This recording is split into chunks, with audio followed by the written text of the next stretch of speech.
You've been CEO for a long time. Do you ever think about handing the reins off to somebody else? These days, I don't. As the company grows, though, the job of somebody who's a CEO changes dramatically. We're a little over 500 people now. My day-to-day is much more filled with communication, strategy, recruiting, external communications, interviews like this one, versus how it was before. So I always try and make time for those things that are the reasons why I got into starting Squarespace, programming and things like that. But no, I'm more interested in evolving the role versus kind of leaving it. Do you think in general you feel more stress or less stress than you did in the company's earliest days?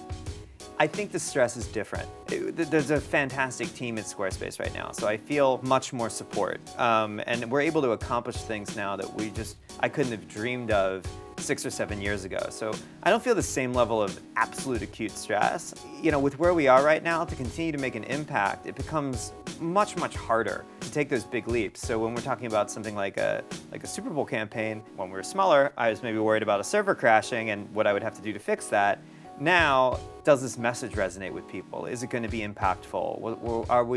Are we relevant? What role does advertising and marketing play in your growth? It's very important to us. One of the things that I think has been great about being able to do advertising at the level that we do it at now is the ability to kind of tell people what you're about and what you care about as a brand.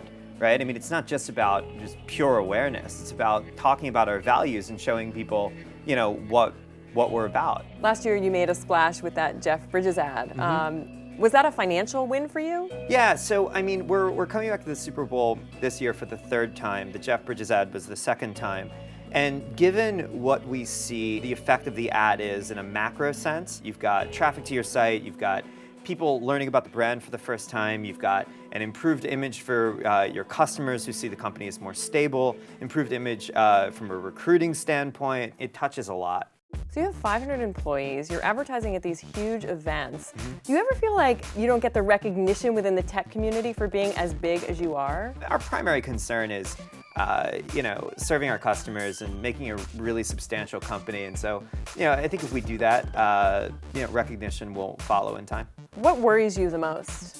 For any technology company, you're always trying to balance growth and innovation. And I think that, no matter how much of a leader we are right now, if we become complacent and we stop innovating and we stop, pushing things forward, we will lose in the end. And so I think that it's just always trying to balance the short term and the long term and making sure that we're doing things that are game-changing in nature while at the same time doing all the operational stuff we need to grow the business just week after week.